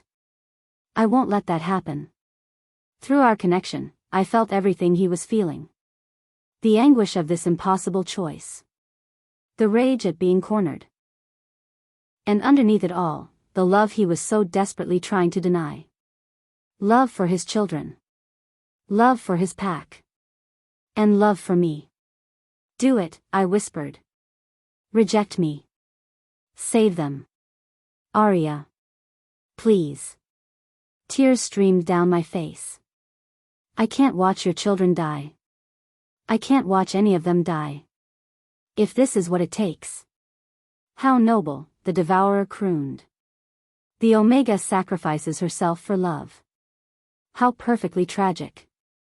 It leaned forward, anticipation bright in those terrible eyes. Do it, Alpha. Reject your mate. Let me taste your bond as it breaks. Dante's hands shook. His wolf was howling, I could feel it through our connection, feel the animal's anguished protest. But his children were in danger. His pack was in danger. And he'd always put duty above his own desires. I'm sorry, he whispered, his voice breaking. Arya, I'm so sorry. He released me and stepped back. The crowd went silent. Even the rogue army seemed to hold its breath. Dante's eyes blazed pure gold as he spoke the formal words, the ritual that would sever a mate bond permanently. I, Dante Silvercrest, Alpha King of the Silvercrest Pack, reject you. Pain exploded through the bond. Not physical, but worse, a tearing sensation, like something vital being ripped away. I collapsed to my knees, gasping. Through the agony, I heard Isadora's voice in my mind, don't let him finish. Your wolf, you need to let her out. But I'd never fully shifted. My wolf had been dormant for so long, I didn't know how to call her anymore. Arya Moonridge, as my mate and bond. The silver thread between us began to fray, unraveling strand by strand. The pain was unbearable. My vision went white. Please, I begged my wolf. Please, I need you. They need you. Something stirred deep inside me. Something that had been sleeping, waiting, gathering strength. My wolf answered. She surged forward with a force that stole my breath. Power flooded through me. Not the small, uncertain power of an Omega, but something vast and ancient and pure. Sealed mate, and I dissolve our. I shifted. The transformation was unlike anything I'd ever experienced. No pain, no struggle, just a rushing sensation of absolute rightness as my body changed. When it finished, I stood on 4 legs instead of 2. Gasps echoed through the crowd. I looked down at my paws and froze. They were white. Pure, luminous white, like fresh snow under moonlight. Impossible, someone breathed. The devourer hissed, actually recoiling. No. You can't be. I raised my head and howled. The sound that came out was power made audible. It resonated through the earth, through the air, through every wolf present. And where it touched, I felt corruption burn away like morning mist. The rogues shrieked, clawing at their own heads as red faded from their eyes. Dante staggered, the rejection ritual dying on his lips. He stared at me with wonder and shock. A true Luna, the high priestess's voice rang out.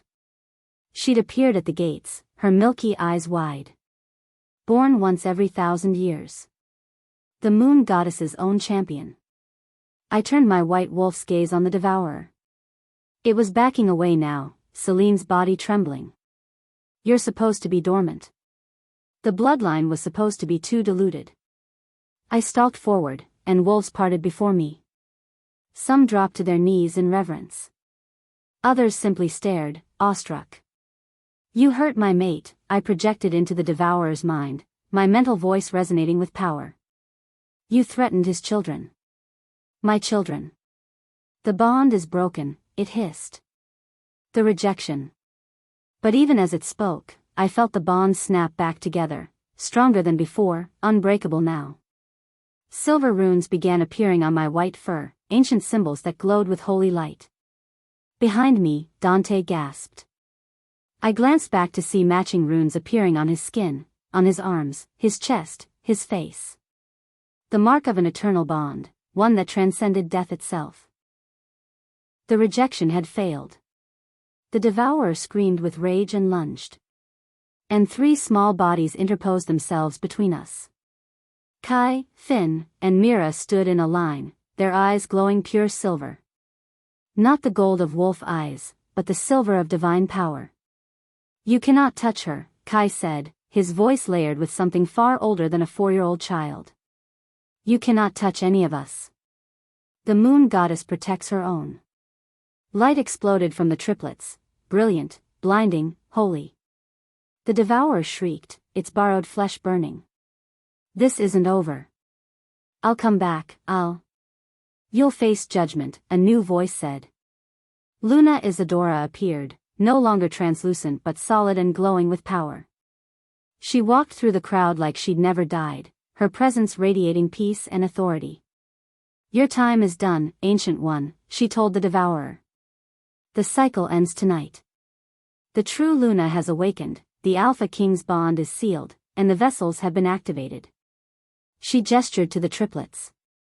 You have no power here. The devourer arrived, black smoke pouring from Celine's mouth and nose. My sister's body collapsed, the demon forced out.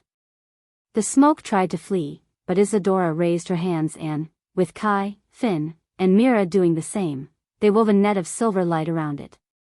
Arya, Isadora called. Your power. We need it to finish this. I didn't know what I was doing, operating on instinct alone. But I opened myself to the vast well of power thrumming inside me and let it pour forth. Pure white light joined the silver, and together we wove a prison around the devourer. The demon thrashed and screamed, but the light held. The first Luna bound you once, Isadora said. Now her air binds you again, permanently. The light contracted, compressed, until the devourer was nothing but a small black stone that fell to the earth with a dull thud. Silence. Then chaos erupted. Cheers, howls of victory, wolves embracing as the threat that had haunted generations finally ended. But I barely heard it. Because Dante was walking toward me, his eyes locked on mine, and through our bond one felt everything he'd been holding back. Love. Desperate, consuming, undeniable love. I shifted back to human form, and found myself suddenly clothed in a white dress that seemed woven from moonlight itself. Another gift from the moon goddess. Dante dropped to his knees before me. Forgive me, he whispered, his voice broken. I tried to reject you. I tried to push you away. I was so afraid. I know. I touched his face gently. But you couldn't reject me. Because this bond, I gestured to the silver runes now permanently marking us both, was written in the stars long before we were born. You're the first Luna reborn, he said with wonder. The prophecy was about us. I smiled through my tears. About our bond saving not just your bloodline, but all werewolf kind. Miss Arya. The triplets crashed into us, wrapping their arms around both of us. They were crying and laughing and talking all at once. And Isadora stood nearby, smiling with peaceful joy. My work is done, she said softly. They have you now. They're safe. Thank you, I told her. For everything. For praying for me. For guiding your children until I arrived. Thank you, she replied, for being exactly who they needed. Who he needed. She looked at Dante with infinite tenderness. Be happy, my love. You deserve it. You all deserve it. Then she faded like morning mist, finally at peace. Dante pulled me close, and I felt his tears on my neck as he held me and his children, our children now. I love you, he whispered. Moon goddess help me, I love you so much it terrifies me. I love you too. I kissed him gently. And you'll never lose me. This bond, I touched the runes on his chest, is eternal.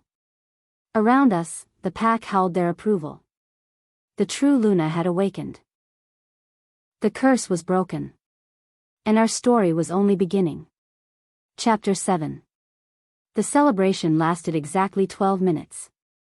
That's how long we had between the Devourer's imprisonment in stone and the moment that stone cracked open. I felt it before I saw it, a wrongness in the air, like the world itself recoiling. The black stone on the ground began to pulse, fractures spreading across its surface like diseased veins. No, the High Priestess breathed.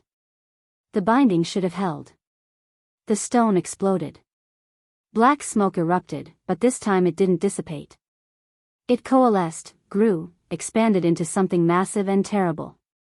The Devourer wasn't hiding in a host anymore. It was showing its true form. The creature that emerged was nightmare-made flesh, a wolf's shape twisted and corrupted, easily 20 feet tall, made of shadow and smoke with eyes like burning coals. Its mouth opened impossibly wide, revealing rows of teeth that gleamed like obsidian. And it was hungry. Finally, it roared, its voice shaking the earth. No more hiding in weak human flesh. No more pretending. Its burning gaze fixed on me. You thought imprisoning me in stone would work, little Luna? I've been imprisoned for 1,000 years. Your trinket spell was nothing. The rogue army, freed from its control moments ago, scattered in terror. Our own warriors froze, staring up at the monstrosity towering over us. Dante shifted immediately, his massive black wolf form placing itself between the demon and his children. His growl resonated with alpha command: protect the young. Defend the pack. Warriors snapped into action. Those who could fight shifted and charged. Those who couldn't began herding children and elders toward the pack house.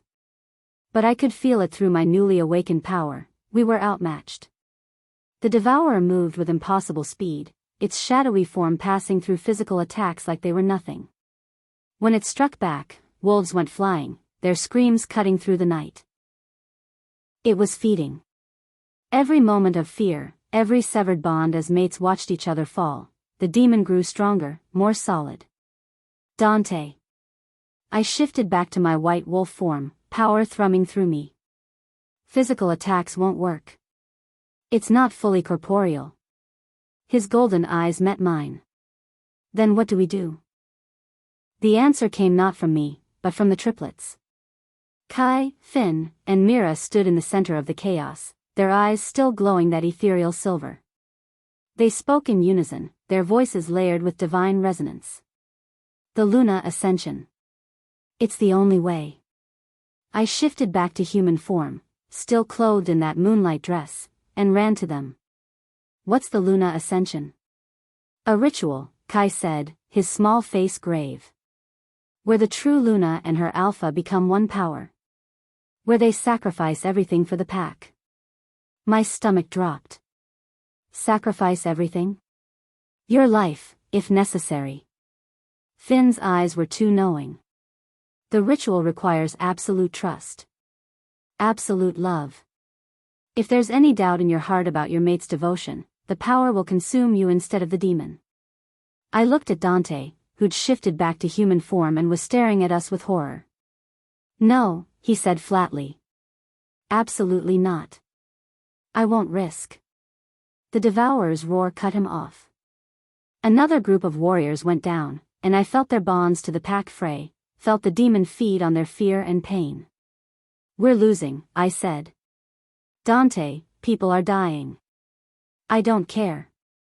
His control shattered completely. I won't lose you. Not like I lost Isadora. I can't, his voice broke. I can't survive that again. Around us, the battle raged. Wolves fought and fell. The pack house was filling with wounded.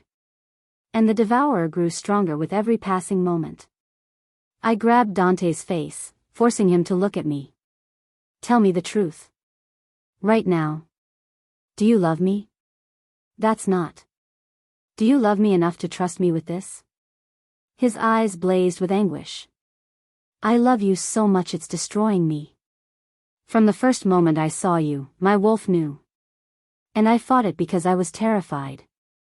Because loving Isadora and losing her nearly killed me, and loving you, being this vulnerable again, he pulled me against him, his whole body shaking. If you die doing this ritual, I won't survive it. I won't want to survive it. Tears streamed down my face. Then we do it together. We trust each other completely. And we don't die, we win. You don't know that. I'm the first Luna reborn, Dante. This is what I was born for. Stopping this thing, protecting the packs, saving our people. I touched the silver runes marking his chest. But I can't do it without you. Without your strength, your power, your love. A scream tore through the night, a child's scream. We both turned to see a young pup cornered by a rogue who hadn't fully broken free of the devourer's control. The pup's parents were trying to reach him, but they were pinned down. The rogue lunged. Dante's power exploded outward, pure alpha dominance that froze every wolf within 100 yards. The rogue collapsed mid-leap, whimpering in submission. But the devourer just laughed, feeding on the pack's terror. All right, Dante said, his voice rough. Tell me what we need to do. Mira grabbed our hands, pulling us toward the center of the courtyard. Here. The heart of pack territory. Where the bonds are strongest. Kai and Finn formed a circle with us, their small hands clasped together. We call Mama's spirit, Kai explained. She anchors the pack bonds. Miss Arya channels the purification power. Papa provides the alpha strength. He looked up at us with those two wise eyes. And you have to complete the mating bond fully. The bite. The soul merge. Everything. My breath caught. The mating bite, the final seal of a bond, was intimate, powerful, irreversible. In front of everyone? Dante asked. The pack needs to witness, Finn said. Their belief strengthens the ritual. Around us, warriors were still fighting, still falling. The devourer was toying with them now, growing bolder. There was no time for modesty or doubt. Dante pulled me close, his forehead resting against mine. I'm sorry, he whispered. For pushing you away. For trying to reject you. For every moment I wasted being afraid instead of loving you the way you deserve. I forgive you. I kissed him softly. Now stop apologizing and help me save our pack. He laughed, broken and beautiful. Our pack. I love that. I love you. I love you too. More than I thought possible. His eyes blazed gold. Let's kill this bastard. The triplets began to chant, words in the old tongue, the language of the first wolves. Silver light erupted from their joined hands, spreading outward in a circle around us. The devourer noticed. It turned, those burning eyes fixing on our small group. What are you doing? It roared, charging toward us. Warriors threw themselves at it, buying us time. Some of them wouldn't survive. The knowledge sat like lead in my stomach. Focus, Dante said, reading my expression. Their sacrifice means nothing if we fail. He was right. I let my white wolf rise to the surface, not shifting, but allowing her power to flow through my human form. White light joined the triplet's silver, and the circle grew brighter. Dante's hands cupped my face. There's something I need to tell you. About Isadora's death. His voice shook. I blamed myself for years. I wasn't there when she went into labor, I was dealing with a border dispute. By the time I got back, she was dying and the healers couldn't save her. Tears tracked down his face. I thought if I'd been there, if I'd been stronger, I could have stopped it. Could have saved her. Dante. But I couldn't have. The devourer was already there, already feeding on her life force. I would have died trying to stop it, and then the children would have had no one. He pressed his forehead to mine. Isadora knew that. In her last moments, she made me promise to survive. To raise our children. To not let guilt destroy me. You kept that promise, I said softly. Barely. I was failing them, you saw that. They were cursed, suffering, and I had no idea how to help them. His hands trembled. Then you came. And suddenly my children were laughing again. Sleeping peacefully. Learning to control their shifts. His voice dropped to a whisper. You gave them back their childhood. You gave me a reason to hope again. The circle of light was expanding, pushing back the darkness. But the devourer was still coming, its massive form barreling toward us. I'm terrified of losing you, Dante continued. But I'm more terrified of never truly having you. Of wasting whatever time we're given being afraid instead of grateful. He pulled back, his eyes meeting mine. So I choose trust. I choose love. I choose you, Arya Moonridge. My mate. My Luna. My everything. Power exploded between us, the mate bond singing with recognition and joy. Dante's fangs elongated. This was it. The final seal. He lowered his head to the junction of my neck and shoulder, the traditional mating mark location. His breath was warm against my skin. Forever, he whispered. Then he bit down. Pain and pleasure merged into something transcendent. I felt his soul touch mine, felt our bond become unbreakable, eternal. The silver runes on our bodies blazed like stars. And power, goddess, the power that flooded through us. I bit him in return, my smaller fangs piercing his shoulder. His blood was hot and tasted like lightning and smoke and home. The mate bond snapped fully into place. We were one. The light around us went supernova, white and silver expanding outward in a shockwave. Where it touched injured wolves, wounds healed. Where it touched the afraid, courage returned. And where it touched the devourer. The demon shrieked, its shadowy form beginning to burn. Now! Kai shouted. Call Mama. We need her anchor. I reached out with my power, seeking the spirit of Luna Isadora. She appeared immediately, radiant and strong, her ghostly form solidifying in the circle with us. My children, she said, placing her hands on Kai, Finn, and Mira. My pack. My love. Her power joined ours. Wolf Silver and Ancient. Together, I said, and Dante's hand found mine, our fingers interlacing. We raised our joined hands, and spoke the words the moon goddess whispered into my mind. By blood and bond and Luna's light, by Alpha's strength and Pax's might, we call the darkness forth to face the purification of divine grace. The devourer arrived, its form pulled inexorably toward our circle. It tried to resist, tried to flee, but our combined power had it trapped. And oh, it screamed. I am eternal. I am hunger. I cannot be destroyed. You can, I told it calmly. By the same power that bound you before. The first Luna imprisoned you once, and I, her heir, end you now. White light poured from my hands, from Dante's, from the children's, from Isadora's spirit. It wrapped around the devourer like chains, sinking into its shadowy flesh. The demon's screams were deafening. For every Luna you murdered, I said. For every pack you destroyed. For every child orphaned, every mate bond severed, every life consumed by your endless hunger, this ends now. The light contracted, compressed, purifying the corruption at the demon's core. It thrashed and fought, but there was no escape. With a final, echoing shriek, the devourer shattered, exploding into a million particles of darkness that the white light immediately consumed, purified, released. The night went silent. Then something fell from where the demon had been, a body, unconscious and pale. Celine. I ran to her, Dante right beside me. My sister looked terrible, gaunt, bruised, her skin almost translucent. But she was alive. Her eyes fluttered open, and they were blue again.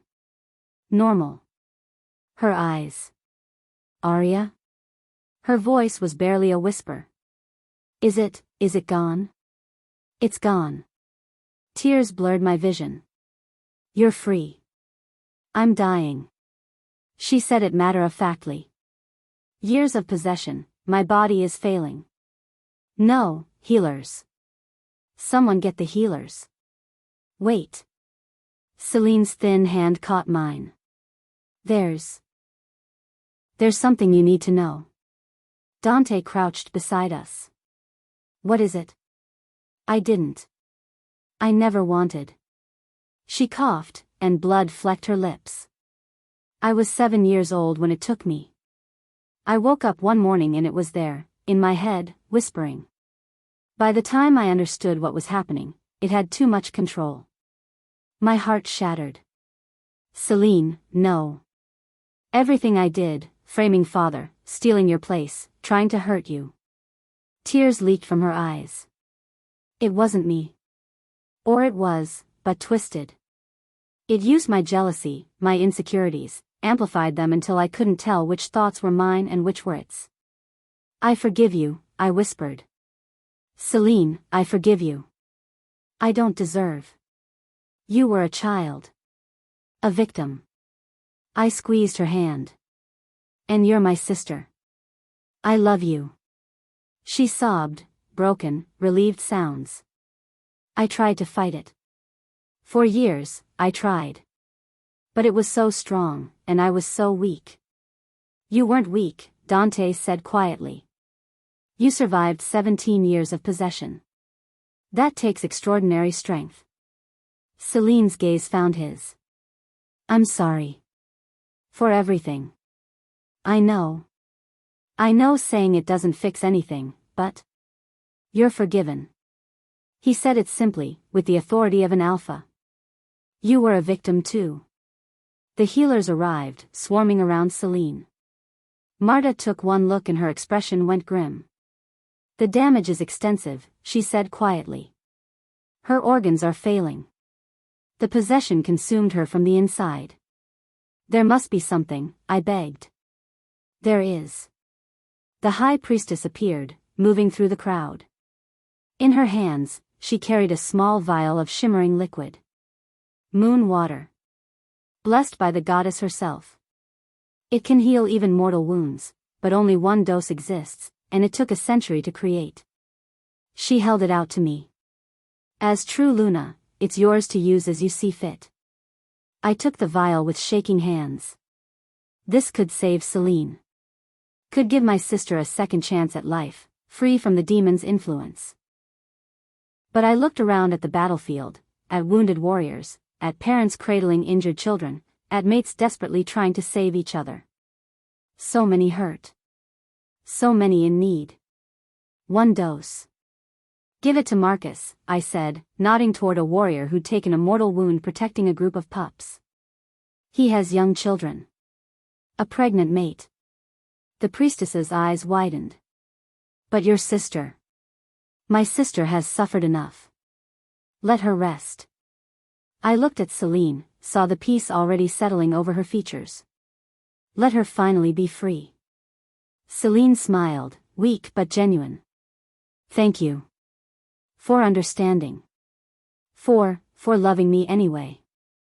Always, I whispered. She looked at Dante. Take care of her. She's better than both of us ever were. I know, he said softly. Then her gaze found the triplets, who'd quietly approached. I'm sorry. For saying I'd send you away. For being cruel. You're beautiful children. Loved. Cherished. Her breathing was laboring now. Don't remember me as the monster. Remember that somewhere under it all, there was a person who loved her sister. Who wanted to be worthy. We will, Kai promised. Celine's eyes closed. Her hand went slack in mine. And my sister, the real Celine, finally freed from 17 years of torment, slipped away peacefully. I sat there, holding her, as dawn broke over the battlefield. We'd won. The devourer was destroyed. The pack was saved. The curse broken. But victory had still cost us. Dante's arms wrapped around me from behind, his presence warm and solid. "I'm sorry," he murmured into my hair. "She's at peace now." Finally. I leaned back against him. That's what matters. Around us, the pack began to stir, tending wounds, counting losses, starting the long process of rebuilding. But they were alive. We were alive. And the mate bond between Dante and me hummed with unbreakable strength, marked permanently by silver runes that would never fade. "Luna Aria," someone called. "We need you. The children are frightened." I stood, wiping my eyes, and felt Dante rise with me. "Together?" I asked. "Always," he promised. Hand in hand, we walked toward our pack, our family, ready to lead them into whatever came next. The true Luna had awakened. The Alpha had opened his heart. And our story had only just begun. Chapter 8. The funeral pyres burned for 3 days. 17 warriors lost. 5 elders. 2 children who'd been too close to the battle's edge. And Celine, my sister, my victim, my family. I stood watching her pyre, Dante's hand warm in mine, and tried to remember her before the demon. 7 years old, laughing as we chased fireflies through the summer gardens. 9 years old, braiding my hair before bed. 11 years old, the last time I saw her truly smile. "She loved you," Dante said quietly. The real her. I could see it in those final moments. "I know." My throat tightened. "I just wish I'd understood sooner. Wish I'd fought harder to save her." "You did save her." He pulled me against his chest. "You freed her from 17 years of torment. You gave her peace." The flames rose higher, carrying Celine's spirit to the moon goddess's realm. Wherever she was now, she was whole. Free. The sister I remembered, not the demon's puppet. "Goodbye," I whispered. "I forgive you. Rest well." Kai appeared at my side, slipping his small hand into mine. "She says thank you." I looked down at him. "Celine?" Hum. Her spirit passed by Mama's.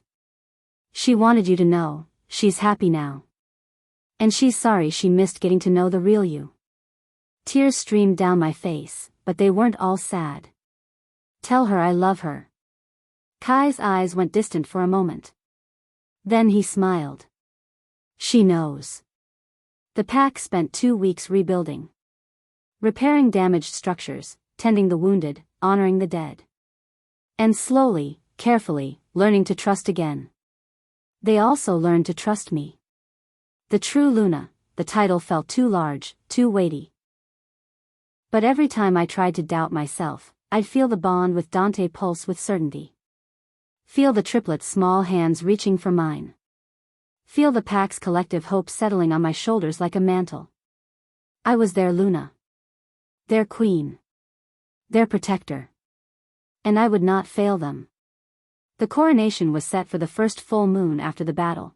Tradition demanded the moon goddess witness the Luna's crowning. The pack spent days preparing, transforming the great hall into something magical. White silk draped from the rafters. Silver moonflowers, Isadora's favorite, adorned every surface. Candles floated in glass bowls, their flames dancing like tiny stars. And at the center, the Luna's throne, carved from ancient oak and inlaid with silver, sitting beside the Alpha King's seat of power. I stood in the preparation chamber, staring at myself in the mirror. The ceremonial gown was breathtaking, white silk that flowed like water, embroidered with silver runes that matched the marks on my skin. A crown of moonflowers rested on my dark hair. I looked like a Luna queen. I still felt like the disgraced Omega who'd been thrown in the dungeons a month ago. "You're thinking too loud," Dante said from the doorway.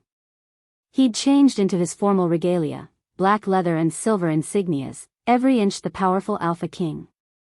But his eyes were soft as he looked at me. "What if I'm not ready?" I whispered. What if I fail them? He crossed the room in 3 strides and pulled me into his arms. You won't fail. You can't fail. He tipped my chin up, forcing me to meet his gaze. Do you know why? Because I'm the true Luna? I said with a weak smile. Because you're you. He kissed me gently.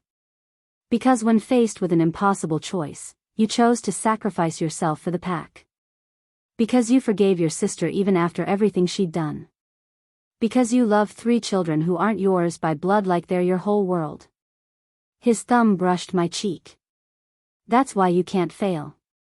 Your heart is too good, too pure. You're biased. Completely. He grinned.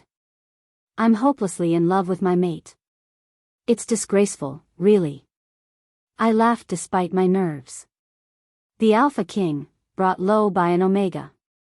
The luckiest Alpha King in history, he corrected. Now come on. Your people are waiting.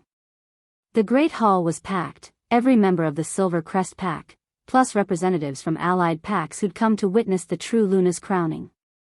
Hundreds of wolves, all watching as I walked down the aisle. Dante waited at the front, standing beside the High Priestess. And at his feet, 3 small figures in formal clothes watched me approach with bright, hopeful eyes. I'd walked this aisle once before, months ago, expecting to claim my place as Luna. That ceremony had been torn away, my future destroyed in scandal and lies. But this time, I walked with my head high. This time, I'd earned my place through blood and sacrifice and unbreakable love. The High Priestess began the ritual, ancient words in the old tongue, calling on the moon goddess to bless this union of Luna and Pack. Arya Moonridge, she intoned, her milky eyes glowing with power, do you accept the weight of this crown? The responsibility of protecting, guiding, and loving this pack with every breath in your body? I do, I said clearly. Do you vow to stand beside your alpha as his equal, his partner, his truest counsel? I do. And do you promise to honor the bonds of this pack, to celebrate their joys, mourn their losses, and defend their lives with your own? I do. My voice rang with certainty. With everything I am. The priestess turned to Dante. Alpha King, present your Luna. Dante stepped forward, and in his hands was the Luna's crown, silver wrought to resemble intertwined wolves, studded with moonstones that caught the light. But before he placed it on my head, he spoke. I need to say something first. His voice carried through the hall. For weeks, I was a fool. I pushed away the greatest gift the moon goddess ever gave me. I let fear and grief blind me to what was right in front of me, a woman of incredible strength, compassion, and courage. He turned to face the assembled pack. Arya saved my children. She saved me. And when darkness threatened everything we hold dear, she stood between us and destruction without hesitation. His eyes met mine again. She is my equal in every way. My heart. My soul. My true mate, and I will spend eternity proving worthy of her. The pack erupted in howls of approval. Dante placed the crown on my head, and power surged through me, the full weight of the Luna's authority settling into place. I felt every bond in the pack light up, felt hundreds of souls connecting to mine in an intricate web of love and loyalty. Luna, the pack roared. Luna Arya. But the sweetest sound came from 3 small voices at my feet. Mama. Kai, Finn, and Mira shouted in unison, launching themselves at me. I knelt, crown and all, and gathered them into my arms. They'd called me Miss Arya for so long. But now. Mama, Mira repeated, burying her face in my neck. Our mama. Tears blurred my vision. Yes, sweetheart. Your mama. Forever. When I looked up, the air beside us had begun to shimmer. Luna Isadora appeared, more solid than I'd ever seen her, radiant and peaceful. She smiled at her children, at Dante, and then at me. Thank you, she said, her voice clear and strong. For loving them. For saving them. For being the mother they needed when I couldn't be here. I'll always protect them, I promised. Always. I know. She moved closer, and though she was spirit, I felt warmth as she placed her hands over mine where they held the children. They're yours now. In every way that matters. She looked at Dante. Both of you, be happy. Love fiercely. Live fully. We will, Dante said, his voice rough with emotion. Isidora's form began to glow brighter, rising slowly toward the ceiling. The moon goddess calls me home. My task is complete. She smiled one last time. Thank you for letting me rest. Then she ascended in a cascade of silver light, finally at peace. The pack stood in reverent silence as their former Luna spirit joined the goddess. Then the high priestess raised her staff. The blessing is complete, she announced. Rise, Luna Queen Aria, and take your place. Dante helped me stand, his hand firm in mine. Together, we walked to the thrones and sat, Alpha King and Luna Queen, mates and equals, ready to lead our pack into whatever future awaited. The celebration that followed lasted until dawn. Music, dancing, feasting, the pack rejoicing in their survival and their new Luna. I danced with Dante until my feet hurt, played with the children until they fell asleep in exhausted piles, and accepted the well wishes of hundreds of wolves who now called me their queen. It was overwhelming and beautiful and perfect. Late that night, I stood on the balcony of our chambers now, not just Dante's, looking out over the sleeping pack lands. The moon hung full and bright overhead, and I felt the goddess's presence like a gentle touch. You should be sleeping, Dante said, emerging from inside. He'd changed into soft sleep pants, his chest bare, and the sight still made my heart skip. I can't sleep. I leaned back against him as he wrapped his arms around me. Too much happened. Too much changed. No regrets? Not a single one. I turned in his embrace, tilting my face up for a kiss. He obliged, slow and sweet and full of promise. When we broke apart, his hand came to rest on my stomach, casual, unconscious. And I decided it was time to tell him. Dante, I said softly. There's something you should know. He stilled, his alpha senses immediately on alert. What's wrong? Are you hurt? Did something happen during the ritual? I'm pregnant.